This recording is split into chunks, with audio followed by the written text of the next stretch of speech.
자, 오늘 제목이 뭡니까? 빚쟁이의 삶. 빚쟁이의 삶. 이 제목을 정한 데에는 여러분들이 이 제목을 통해서 어느 정도 답이 무엇이겠구나, 어떤 말씀이겠구나 라는 그 흐름이 여러분들이 잡힐 것입니다.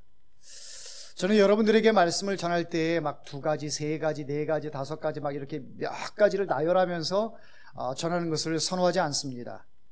1가지 내지는 2가지 정도 여러분들이 잘 기억하고 또 실천하며 살 수 있는 것들을 여러분들에게 말씀을 전하는데, 1가지 내지 2가지도 참 우리가 실천하며 살기가 어렵죠.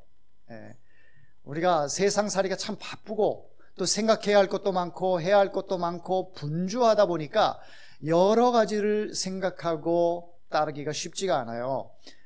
그러다 보니 여러분들이 꼭 지킬 수 있는 그런 것들 한두 가지라도 여러분들에게 옳다 여겨지고 실천할 수 있다면 저는 목사로서 설교에 성공했다, 이런 생각을 갖게 됩니다.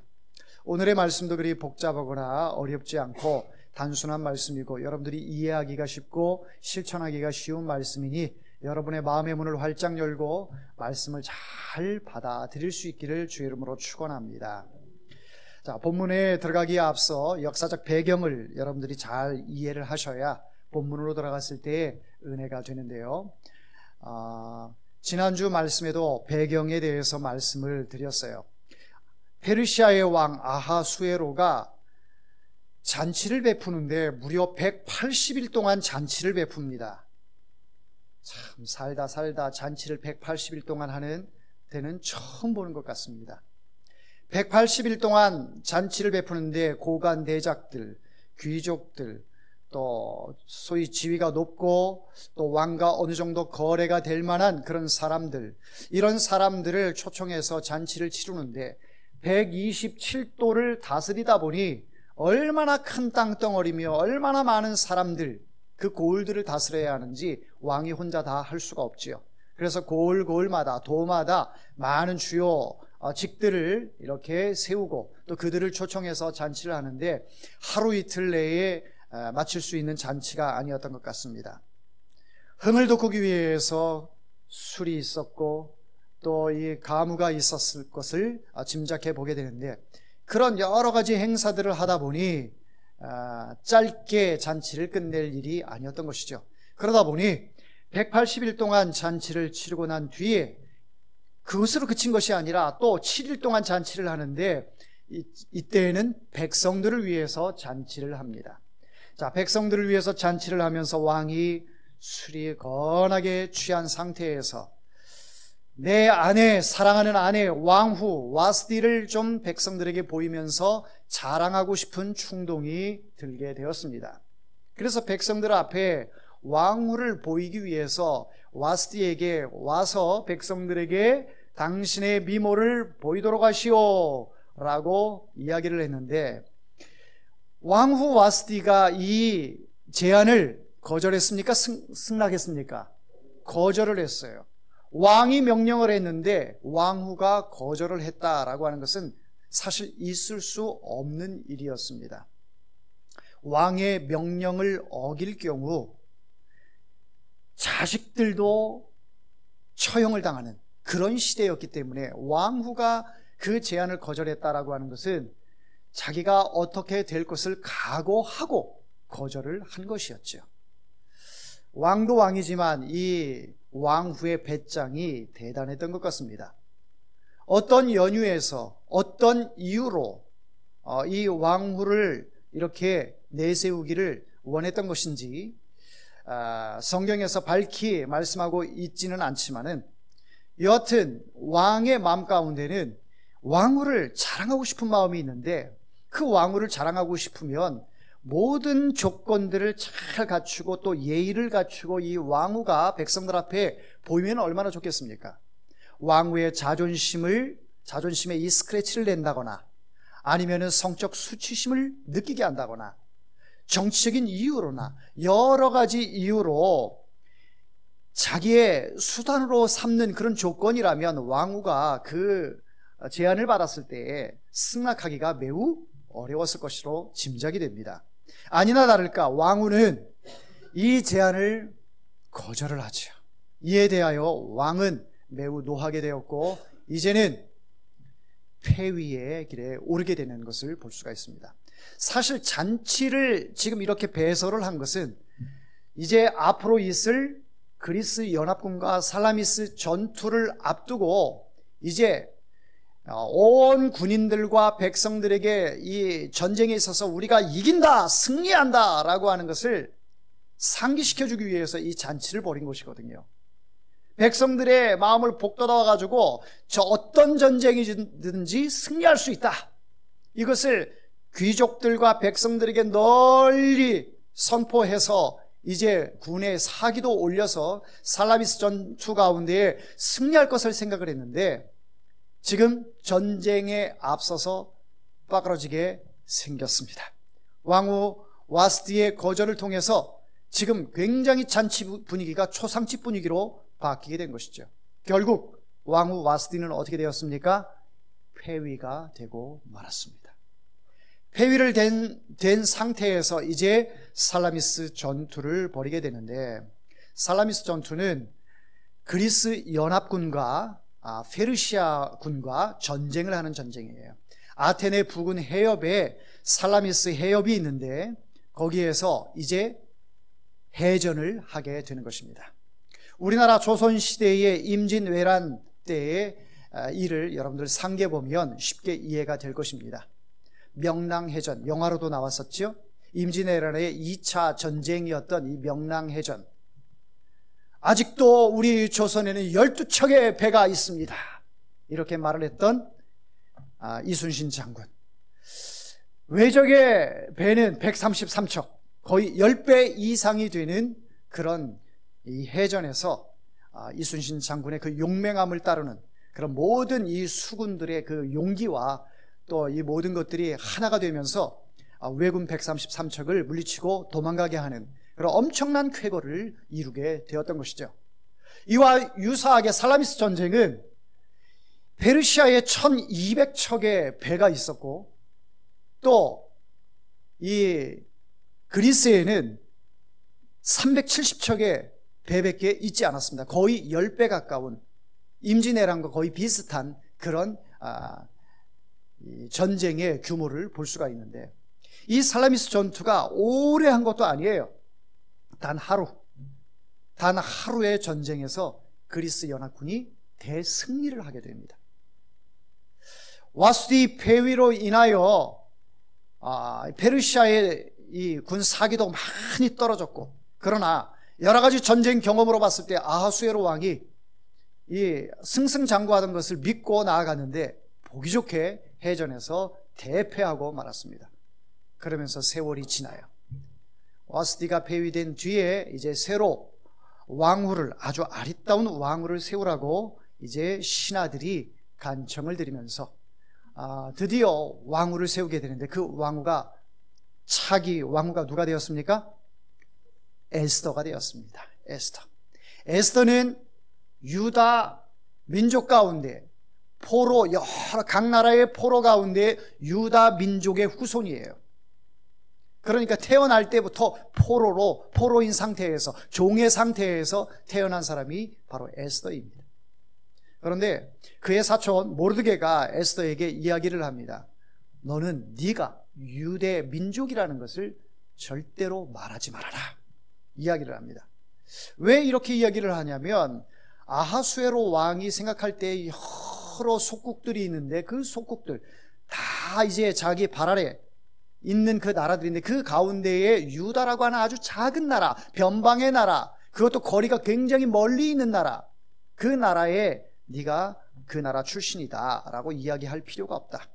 이야기한들 왕이 마음속에 염두에 두고 있지도 않다 생각을 하니 말하지 말아라, 때가 아니다 라고 이야기를 합니다.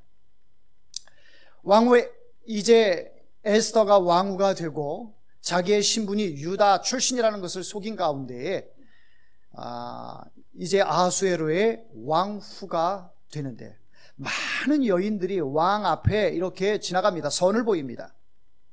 외모도 아리따워야 되고 또 여러 가지로 많은 것들을 갖춰야 왕후가 될 자격이 주어집니다. 왕이 한번 하룻밤 자고 나서 다시 찾지 않으면 그 사람은 그저 영원히 끝날 때까지 왕이 찾지 않는 그런 사람이 됩니다.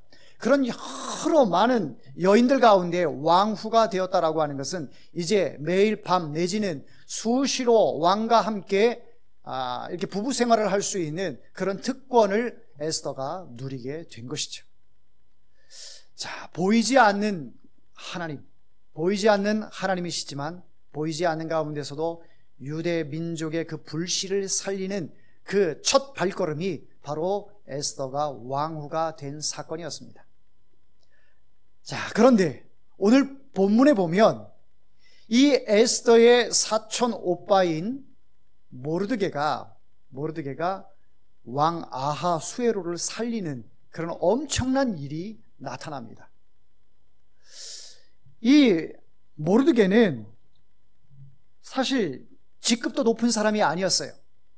일개 하급 관원에 불과한 사람이었는데 성문에 앉아서 이렇게 자기의 할 일을 하고 있는 상황에 어떤 두 사람이 이야기를 하는데 보니까 왕실에서 일하는 넷이었습니다.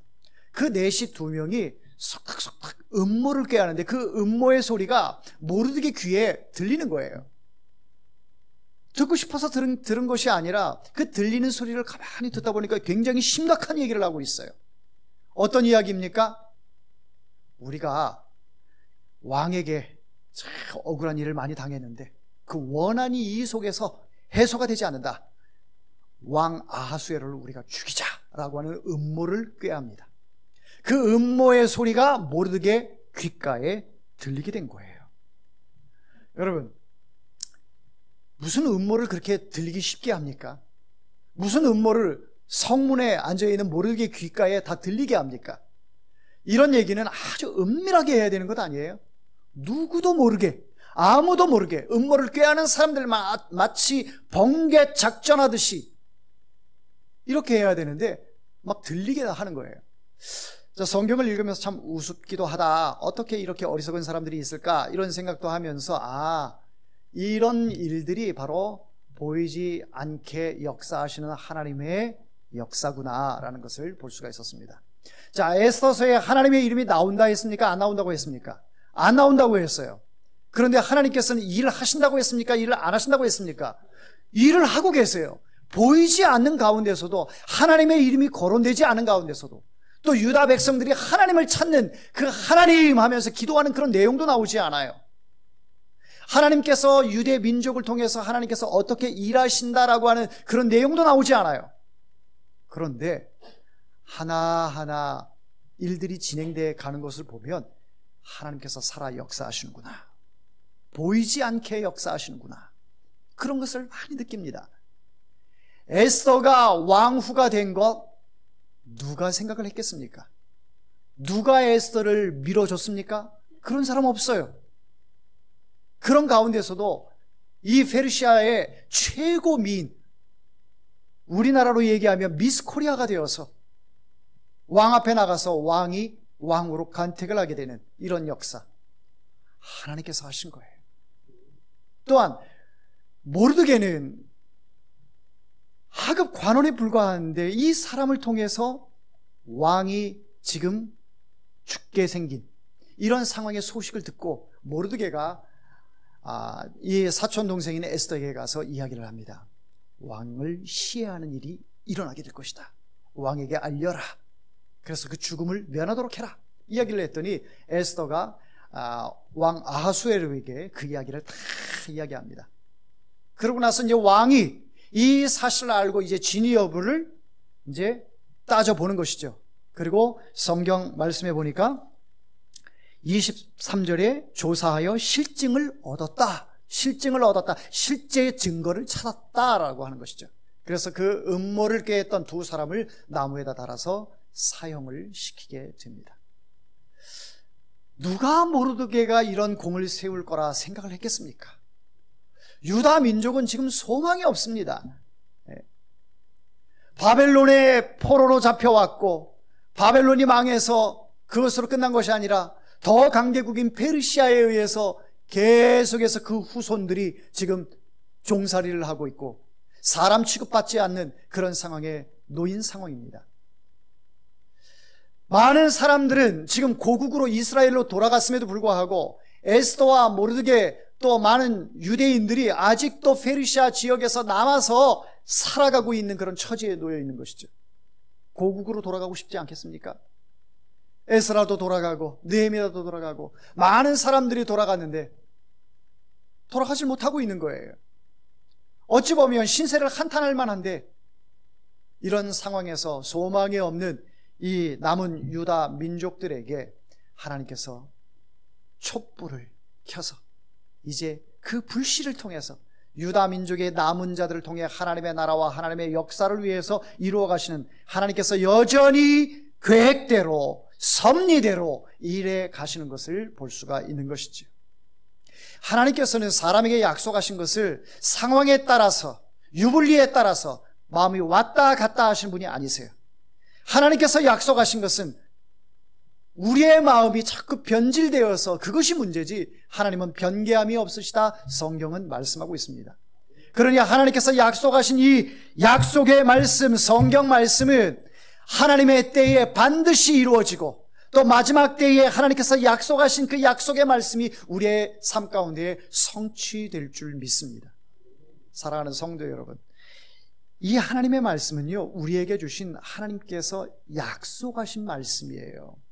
그러니 여러분들이 성경 말씀만 잘 알게 되면 하나님이 이 말씀을 통해 나에게 약속하셨구나 라고 하는 것을 여러분들이 깨닫게 될 거예요. 그러니까 말씀을 자꾸 멀리하니까 하나님의 약속에 대해서 희미한 겁니다. 과연 하나님께서 아브라함에게 약속하셨던 모든 민족에게 복을 주겠다고 하신 그 약속의 그 대상자가 나에게도 해당이 되는데 하나님의 말씀을 모르니까 그거는 이스라엘 백성들에게 하신 말씀이고 나와는 전혀 상관없는 말씀이야 이렇게 생각을 하니 세상 살면서 내 마음대로 내 습관대로 이렇게 살아가게 되는 것이죠. 사랑하는 성도 여러분, 하나님의 말씀을 가슴에 담아두기를 바랍니다. 이 말씀이 여러분의 생각을 지배하기를 바랍니다. 하나님의 말씀이 여러분 생각을 지배하고 여러분의 언어를 주장하고 여러분의 삶을 이끌어가며 그 말씀, 약속된 말씀이 여러분 삶 가운데 성취되어지는 거예요. 구약시대에 많은 이스라엘 백성들이 메시아에 대한 메시아를 고대했어요. 언제나 메시아가 오실까? 언제나 하나님께서 보내시는 그 메시아가 오실까? 그 고대하던 끝에 예수 그리스도께서 이 땅에 오셨지요. 약속을 붙들었던 사람들, 안나 선지자는 주님을 만났어요. 나이가 100살이 다 돼가는 이 100세 언저리에 있는 이 분이 하나님께서 보내신 메시아를 기대하면서 그 메시아를 만나고 하나님의 부르심을 받았다라는 거예요. 예수님을 그렇게 고대했더니 이스라엘 백성들은, 믿음을 가진 사람들은 예수가 하나님의 아들이시고 나의 구주이심을 믿고 영접하고 보게 되었던 것이죠. 경험하게 되었던 것이죠. 사랑하는 성도 여러분, 여러분들에게 허락하신 약속된 말씀, 이것은 아직 이루어지지 않은 그런 부분이 분명히 있어요. 이루어진 것이 있고 이루어지지 않은 것이 있어요. 그 이루어지지 않은 것을 향해서 우리는 지금 달려가고 있는 것입니다.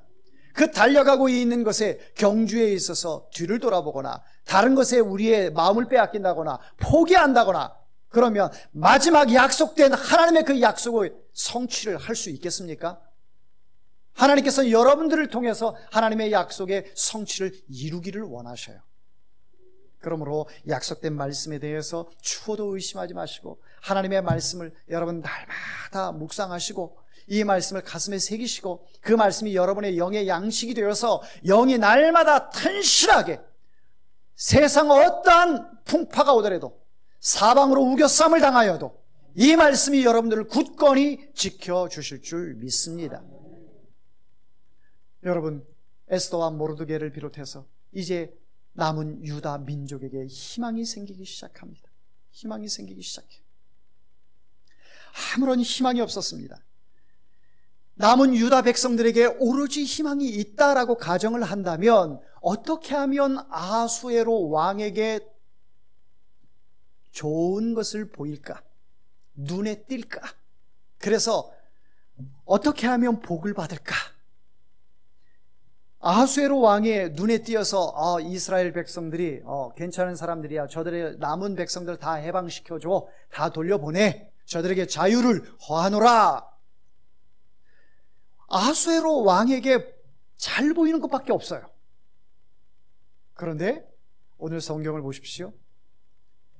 모르드게가 왕에게 빚을 진 것이 아니라 왕이 모르드게에게 빚을 지게 되는 것을 볼 수가 있습니다.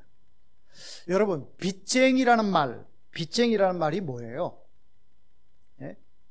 이 말이 조금 많이 바뀌었는데, 빚쟁이라고 하면 채권자를 이야기하는 것이죠. 내가 다른 사람에게 돈을 빌려줬다.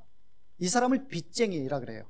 그래서 옛날에 보면 빚쟁이 왔어. 그러면 우리 집에 빚이 많아. 어떤 사람한테 돈을 빌려줬는데 그 사람이 돈 받으러 온 것을 빚쟁이라고 이야기를 해요.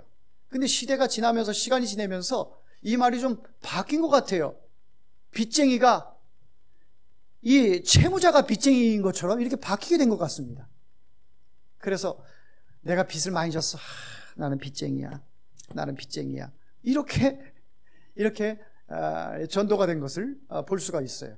그래서 빚쟁이의 삶, 오늘 이 제목을 바라보면서 나는 빚쟁이의 삶, 나는 빚을 많이 진 사람이야 라고 하는 그런 의도로도 여러분들이 들릴 수가 있고, 나는 다른 사람에게 많이 빌려주고 나누었어. 그래서 나는 받을 게 많아. 이런 뉘앙스로도 들립니다. 근데 제가 여러분들에게 드리고자 하는 이 빚쟁이의 삶은 내가 빚을 많이 졌어. 이 의도에서 여러분들에게 말씀을 드리는 것이 아니라 나는 다른 사람에게 많이 빌려줬어. 많이 나눴어. 나는 받을 게 많아. 이런 의도의 빚쟁이의 삶을 여러분들에게 말씀을 전하는 것이에요. 이해가 되십니까? 자, 그렇다면 아하수에로 왕이 많은 백성들에게 많은 그의 은혜로 인하여 백성들이 지금 잘 먹고 잘 살고 막 이러는 것이잖아요. 그러니까 백성들이 생각할 때에는 우리는 성은을 입었어. 왕으로 하여금 많은 혜택을 누리면서 지금 평안하게 살고 있어. 우리의 대왕 폐와 만세, 이렇게 왕의 은덕에 힘입어서 백성들이 살아가야 하는데 지금 거꾸로 됐습니다. 왕이 빚을 지게 되었어요. 누구에게요? 모르드게에게 빚을 지게 되었어요. 자칫 잘못하다가는 음모를 꾀하는 그 내시들에 의해서 왕은 죽을 수밖에 없는 그런 상황이 되었습니다. 왕의 침실에서 시중을 드는 그런 내시가 얼마나 왕을 시해할 수 있는 그런 조건이 아주 제격이겠죠. 측근 중에 측근 아니겠습니까? 항상 침실을 살피는 그런 내시들인데, 근데 그런 내시들이 아주 은밀하게 점조직으로 움직였어야 되는데 모르드게 귀에 들릴 정도로 그 음모를 논했다라고 하는 것은 참, 이것은 아이러니예요. 이것은 하나님의 역사가 아니고서는 설명할 수가 없어요. 그러니까 하나님께서 그 모르드게에게 들리도록 그 내시들이 지나가서 성문에 앉아있는 모르드게 앞에서 그걸 이야기하도록 하나님께서 그렇게 그 판을 깔아 놓으셨다라고 저는 그렇게 믿습니다. 하나님께서 하신 일이에요. 자, 그래서 왕이 이제 모르드게의 은덕을 입어서, 덕을 입어서 빚진 자가 되었습니다. 남은 유다 백성들의 앞으로의 행보는 어떻게 될까요? 왕의 생명을 구해줬으니 왕이 유다 민족에게 이제 많은 복을 주지 않겠습니까? 그런데 우리의 상식으로는 그런 것을 생각을 하는데 왕이 이 사실을 까맣게 잊어버려요. 까맣게 잊어버립니다. 모르드게 입장에서, 유다 백성 입장에서는 원통할 노릇이죠. 내가 자기의 생명을 구했는데, 폐하의 생명을 구했는데 그것을 까맣게 잊고 있어요. 어떤 마음이 들까요? 왕후인 에스더도 그렇고 모르드게도 그렇고, 이 일을 통해서 우리가 좀 덕을 보지는 않을까, 이런 생각을 했을 수도 있겠는데 아무런 하사 내려오는 게 없어요. 누가 이 일을 알게 했느냐, 그를 높은 자리에 올려라, 이런 명이 있어야 되는데 그런 게 전혀 없습니다. 여러분, 목사가 성도들에게 불쌍히 보이면 됩니까? 안 됩니까? 우리 목사님은 불쌍하게 생겼어. 우리 목사님 좀 측은지심이 들어. 뭔가 좀 도와주고 싶어. 뭔가 좀 사주고 싶어. 우리 목사님 좀 뭔가 좀 해주고 싶어. 이렇게 불쌍해 보여. 그렇게 보이면 됩니까? 안 됩니까? 안 되지요. 근데 제가 그렇게 보이나 봐요. 그렇게 보입니까? 그렇게 안 보입니까? 우리 안사람 눈에만 그렇게 보입니까? 저한테 입버릇처럼 한 얘기가 있습니다. 목사님이 불쌍하게 보이면 안 됩니다. 옷도 잘 입고 멋있게 하고 성도들에게 없어도 없는 척 하면 안 됩니다. 그런 얘기들을 종종 합니다. 목사가 성도들에게 어떤 도움을 요구하고 성도들의 어떤 나의 필요를 성도들을 통해서 그것을 채우려고 한다면, 여러분 그런 목사라면 여러분들은 어떤 생각이 드십니까?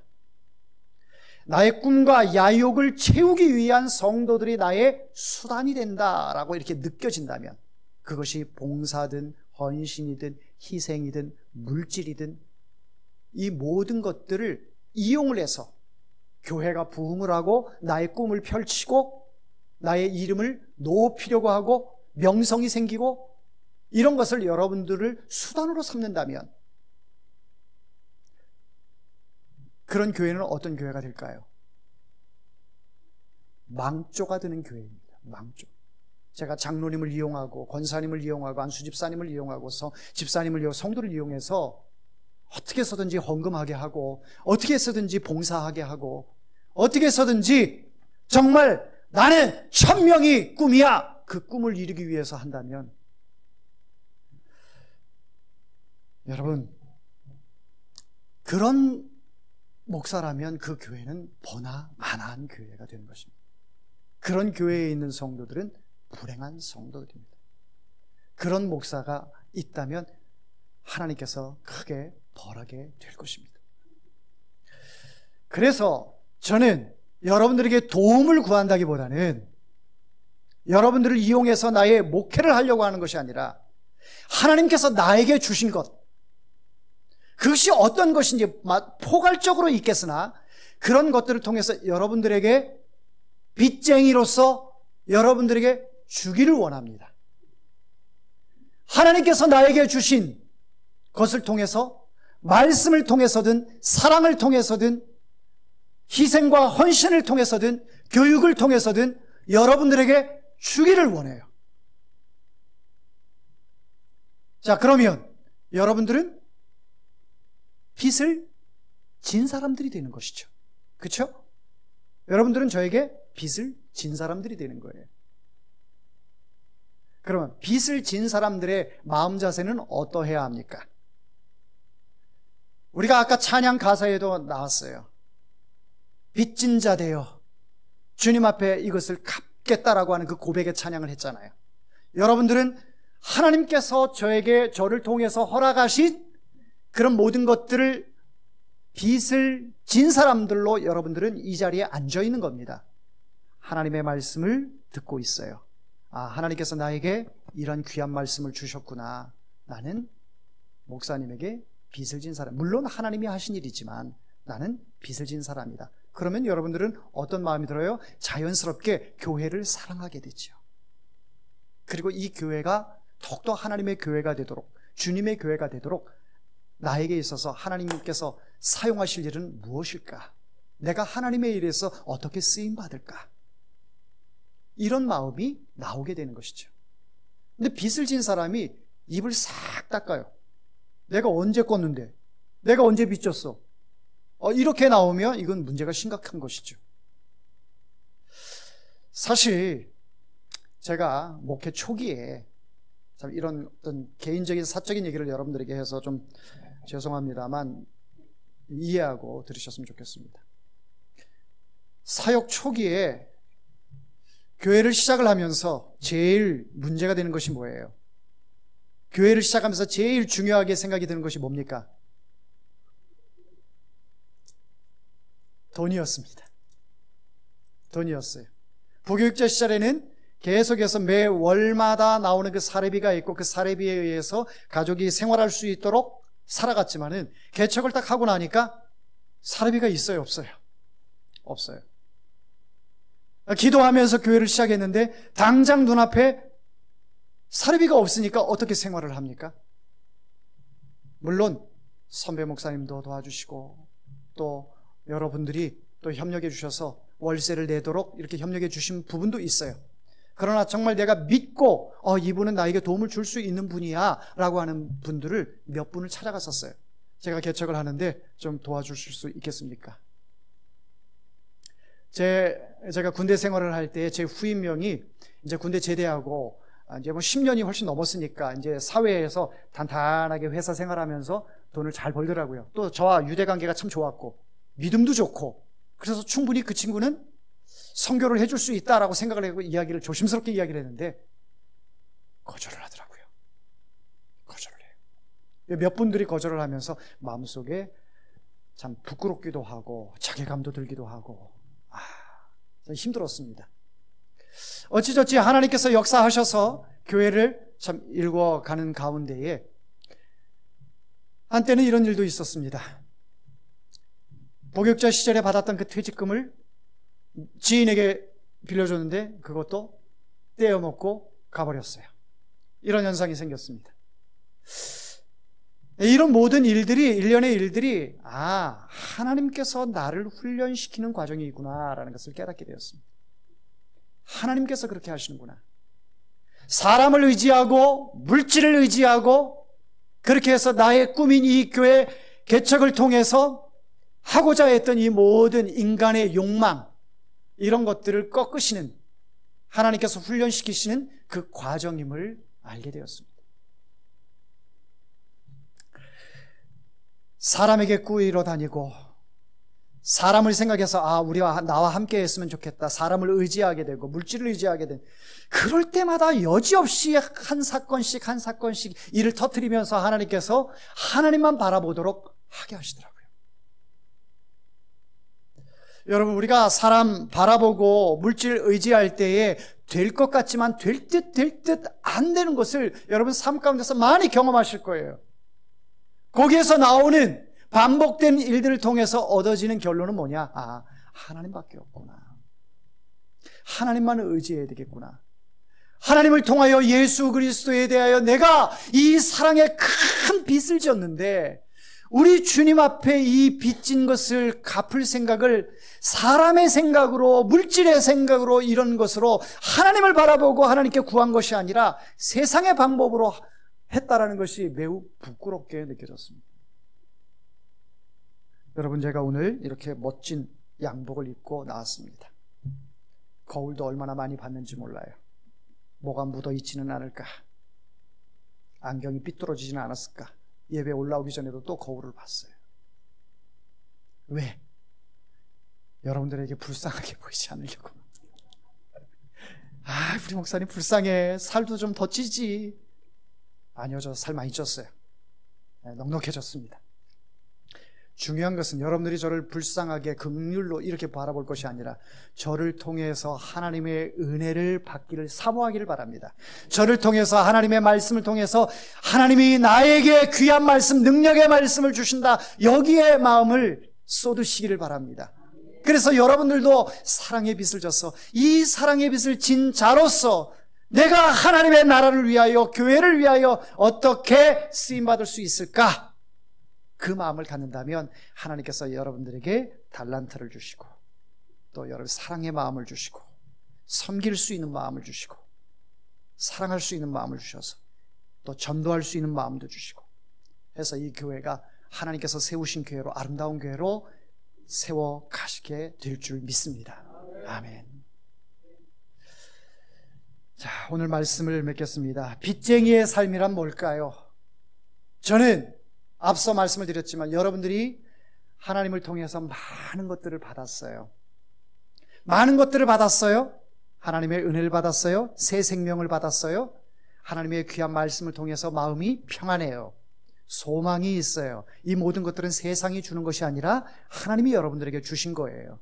그러니 아직 세상에서 이 삶을 누리지 못하고 알지 못하고 받지 못한 그 사람들을 향해서 여러분들이 빚쟁이의 삶을 살 수 있기를 바랍니다. 그들에게 나눠주세요. 그들에게 축복하면서 하나님으로부터 받은 것들을 그들에게 값없이 주세요. 하나님은 우리에게 그것을 원하고 계십니다. 기도하겠습니다.